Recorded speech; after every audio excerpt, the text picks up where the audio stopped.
Salut déjà à vous tous. Alors, je m'appelle Jérémy Lanfranchi, j'ai 21 ans. J'habite à côté de Paris sur ma maison et je bosse donc pour pas mal de projets. Je suis aussi bien sur French Toast que Urban Art ou bien sur mon nouveau site Kitchet.dk. Alors, la question, comment as-tu commencé à faire de la trot freestyle? Alors, comment j'ai commencé à faire de la trot freestyle? C'est en fait assez ça, je me baladais sur le site d'Away Surf et je suis tombé sur une vidéo en fait de Terry Price et je l'ai vu faire ses tricks de ouf. Je me suis dit wow, on peut faire ça avec une trottinette quoi.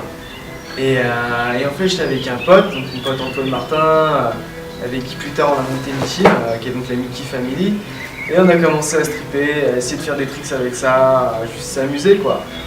Et en fait, de fil en aiguille, j'ai pu rencontrer Johan Moreau, JD, Maxime. Et plus ça avançait, plus on kiffait ça, et plus en fait on allait rider. On avait nos sessions tous les samedis. Et une fois que c'était arrivé, je suis devenu dépendant de ça, quoi. Puis on n'a pas arrêté de rider, jusqu'à la fin. Bon, sinon, parle-nous un peu d'Urban Art. Comment ça se passe? Comment tout s'est lancé un peu? Comment on a lancé Urban Art? Une bonne question. Écoute, c'est assez simple en fait. C'est Thomas Badja, qui fait partie du team, qui m'a fait rencontrer, qui m'a dit voilà, j'ai rencontré des gars, ils veulent faire une marque de trot street quoi. Et là je suis là ouais, intéressant quoi. À ce moment-là, à cette époque-là, j'étais en train d'essayer de monter ma marque de trot aussi avec un pote. Qui avait l'ambition de faire un truc aussi un peu street, avec une image un peu décalée par rapport à ce qu'on voit dans la trotte à l'ancienne. Et donc au final, j'ai rencontré ces gars-là qui n'étaient pas du tout dans le milieu, qui étaient dans un autre milieu complètement différent. Mais ça faisait déjà donc une petite année qu'ils travaillaient en fait sur leur projet. Et quand on s'est rencontrés, ils avaient déjà une connaissance qui était vachement poussée en fait du milieu. Ils connaissaient beaucoup d'acteurs, ils connaissaient Kevin Donnet, ils connaissaient Dissidence. Ils connaissaient les choses qui se passaient à l'étranger. Et donc très rapidement, en fait, je me suis rendu compte que j'avais pas forcément affaire à n'importe qui et que des gens qui n'étaient pas du milieu, qui connaissaient autant, voire limite un peu plus que moi sur ce domaine-là, il fallait un peu creuser les choses et se dire voilà, on peut faire quelque chose quoi, avec eux. Et donc on a discuté et donc cette idée de faire vraiment une marque corps, vraiment street, qui est gérée par les riders, avec les riders, qui n'est pas gérée par les riders, mais les riders ont vraiment leur voix et c'est important qu'on ait leur voix pour pouvoir faire évoluer aussi bien la trotte que notre marque. Et finalement, je lui ai proposé d'être team manager et de pouvoir lui faire un team international, street, qui représenterait l'esprit qu'on avait en commun. Sinon, qu'est-ce que tu fais d'autre à part travailler pour Urban Art? Sinon, à part bosser pour Urban Art, je travaille pour French Toast depuis quasiment le début. Numéro 2, je suis sur French Toast. Donc moi je suis rentré dedans, en fait on avait besoin de photographes, j'étais déjà un peu passionné de photographie, en plus de du ride. Je me suis dit vas-y, allier la photo avec la trotte, ça pourrait être un truc marrant.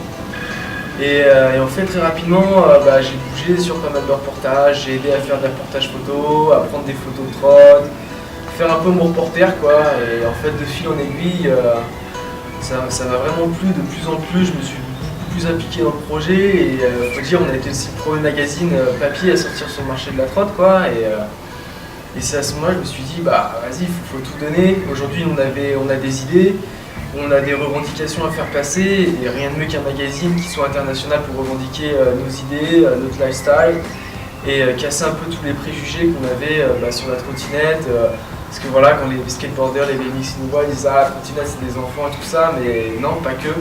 Il y a beaucoup de gamins, c'est sûr, parce que c'est un sport qui est émergent aujourd'hui. Mais aujourd'hui, il y a des mecs qu'on voit, il y a des mecs comme Malkin, Jojo Cajas, tous ces gens-là, ils méritent d'avoir de la diffusion, que leur image sorte un peu. Et voilà, aujourd'hui, c'est une grosse partie de ma vie aussi de travailler pour le magazine et de pouvoir amener des belles images de tout ça. Derrière, j'ai aussi, pour ceux qui ont un peu suivi, le premier site Urban Art, de French Toast. C'était moi qui m'occupais d'écrire les articles et tout ça. Par la suite, on a ouvert le site Freestyle Scooter News, où j'ai été administrateur du site de octobre à fin avril. Donc si vous êtes allé sur le site entre octobre et fin avril, vous avez pu lire mes publications, mes vidéos, tout ça. Et puis là récemment, j'ai ouvert mon propre site internet qui est ditched.dk, qui est quelque chose en fait de complètement différent par rapport à ce qu'on peut voir en fait dans la trottinette freestyle. On a des sites qui parlent vraiment que de trottinette. Moi je suis pas fixé que sur la trottinette, c'est aujourd'hui pour moi on a un lifestyle, c'est même si on fait de la trotte, on s'intéresse au BMX, on s'intéresse au skate, on s'intéresse au graffiti.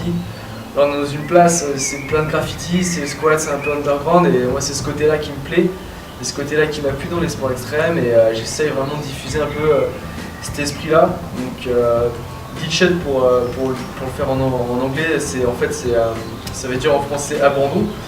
Et je crois beaucoup en fait au fait de s'abandonner, de se perdre en fait dans la rue, de se perdre dans des endroits qu'on n'a jamais découverts. Au final on en apprend beaucoup plus et se perdre par exemple, ça fait partie du street, c'est la street culture, c'est voilà, on a une session, on va se perdre un peu dans la ville et c'est là où on va découvrir des choses qu'on n'aurait jamais découvertes, si on ne serait jamais sorti des sentiers battus. Et aujourd'hui ce site a pour ambition de nous faire découvrir des nouvelles choses, des nouvelles cultures, que ce soit sur le point de vue culturel, donc le lifestyle, l'art qui est autour de tout ça. Et donc voilà, c'est vraiment d'avoir une nouvelle approche on va dire, sur la trottinette, de l'intégrer à ce qui existe déjà, donc le skateboard et tout ça. Et de donner aussi un peu une vision un peu plus artistique, je pense en termes photographiques, ou même des vidéos qui vont sortir. Parce que quand on regarde les blogs de BMX, il y a beaucoup d'artistes, beaucoup de photographes qui ont des travaux qui sont juste magnifiques et je pense qu'aujourd'hui, la façon de faire évoluer la trottinette, ça va être de se tourner vers l'artistique aujourd'hui. Parce que faire des tricks quand on voit dans tous les sens, c'est bien. Mais demain, on va très rapidement arriver aux frontières et ça va devenir de plus en plus difficile d'avoir des tricks quand on voit vraiment. Et le moyen de s'exprimer aujourd'hui, c'est de rouler par exemple du street, des trucs qu'on n'a jamais vus, de rouler un skatepark différemment aussi. Il y a plein de gens qui roulent des skateparks différemment et ça c'est super inspirant je pense. Et ça passe aussi par la vidéo, comme Goodboy peut le faire, avec des choses qui sont complètement décalées, qui sont vraiment propres. Et moi j'essaie vraiment de développer en tout cas la scène photographique pour avoir de plus en plus de photographes qui sont inspirés. Et que ce soit par le BMX ou par la trottinette ou par d'autres photographes de trottinette. Donc sinon, tu fais partie du team Dissidence, comment c'est arrivé, comment ça s'est produit? Comment ça s'est produit?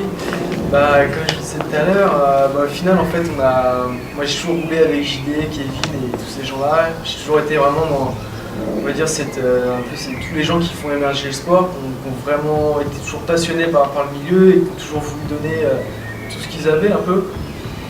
Et Dissidence, moi j'ai suivi de très près.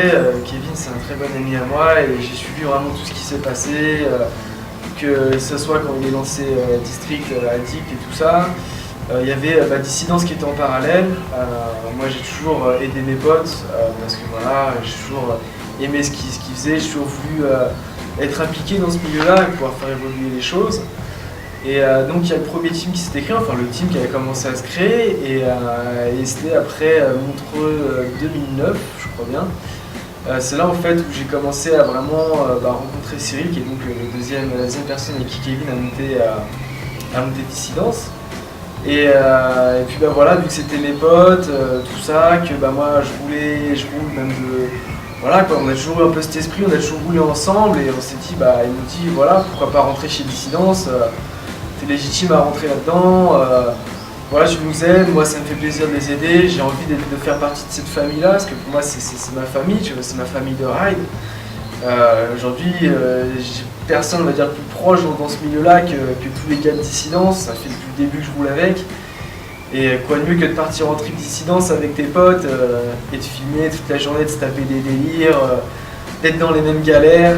C'est voilà quoi, parce que Dissidence c'est beaucoup de galères quand on est en trip, c'est beaucoup de délires. Et les délires, c'est voilà, je veux dire, dans un milieu où il faut qu'on délire, il faut qu'on ait des expériences de fou et Dissidence me permet d'avoir des expériences de fou et ça nous permet aussi d'avoir une opinion tous, vu qu'on est un peu dans le même état d'esprit, ça nous permet vraiment de faire évoluer la chose, tous en donnant notre avis et en essayant de faire grossir ce bébé de plus en plus, même si maintenant c'est plus tellement un bébé, mais parce que voilà, Dissidence, c'est plus à faire. Sa réputation, voilà, on accueille des riders du quatre coins du monde dans l'entrepôt. Il y a toujours des choses qui se passent à l'entrepôt. Aujourd'hui, c'est devenu notre point de ralliement. Si on veut savoir ce qui se passe dans le monde de la trottinette, c'est à Dissidence qu'il faut être. Et aujourd'hui, moi, je remercie énormément Kevin et Cyril de m'avoir laissé faire partie de cette famille, parce qu'aujourd'hui, on s'éclate et ça nous permet vraiment de faire avancer la trottinette dans le bon sens du terme pour nous. Donc il me semble aussi que tu as fait partie du team Micro et donc par la suite du team French ID. Parle-nous-en aussi un petit peu. Alors en fait Micro, ça a été quelque chose d'assez rigolo, parce qu'en fait j'ai commencé et très rapidement en fait on a vu avec mon pote Antoine qu'il y avait Micro qui cherchait des riders. Donc à cette époque-là on était jeunes, hein, on avait entre nos 13 et 14 ans, ça faisait pas trop longtemps qu'on roulait, on s'est dit bah vas-y on tente le tout pour le tout, on lui envoie une vidéo quoi. À cette époque-là c'était encore Johan qui était team manager des Micro Extrême, hein, donc tenu par Eric Rab et tout ça, et donc on a envoyé une vidéo et voilà, finalement une réponse positive, et c'est à ce moment-là qu'on a pu rentrer dans Micro Extrême. Bon, à cette époque-là, on dit sponsoring, c'était le sponsoring d'avant, donc c'était plus le fait d'être rallié à une marque, de dire voilà, il y a des gens qui nous supportent pour faire ce qu'on fait, ce qui était super motivant, et ça nous a permis de vraiment rencontrer du monde grâce à ça, parce que l'année suivante j'ai pu aller à Montreux, donc en 2007, rencontrer encore plus de riders et commencer vraiment à s'internationaliser d'une certaine manière, à rencontrer des riders d'autres pays, c'était vraiment fou quoi. Puis après, pour ce qui se concerne French ID, donc au final moi je suis resté une petite année je crois chez Micro, puis après on est parti, parce que moi voilà, c'était pas vraiment ce qu'on recherchait. Et donc suite en fait French ID a cassé le premier team, donc Kevin et Johan sont partis de French ID en emmenant toute la team, et Balthazar avait donc récupéré le team management de cette team là. Et il m'a proposé de rentrer dans French ID, et donc c'était une bonne opportunité. On a pu vraiment s'amuser, être avec des riders un peu de différents pays d'Europe et se balader un peu. Même si jamais je suis pas resté très longtemps, c'était une super bonne expérience. Et c'est aussi ce qui m'a contribué à développer aussi vraiment cet esprit riding street. Parce que Balthazar me poussait souvent à voilà, on va filmer, on va faire des vidéos, et ça c'est vraiment quelque chose que je remercie vraiment Balthazar, c'est toujours nous avoir poussé derrière cette marque-là. Voilà. Donc pour finir, je vais te laisser clôturer, donc fais-toi plaisir. Et ça, avant tout, je voulais remercier Ludo pour m'avoir accordé cette interview pour Street Life. Moi je kiffe vraiment, les gars, continuent à aller sur son site, ça envoie mec. Première fois que j'ai vu son blog, j'ai kiffé, le mec il est street et tout ça, donc il faut continuer à aller sur son blog. Après je vais remercier mes potes de Dissidence, tout le monde, les gars de Urban Art aussi qui me supportent et que je suis content de travailler avec. Et voilà, je veux aussi remercier toute ma famille qui m'a toujours poussé dans ce milieu-là, qui n'est pas forcément quelque chose que tous les parents font.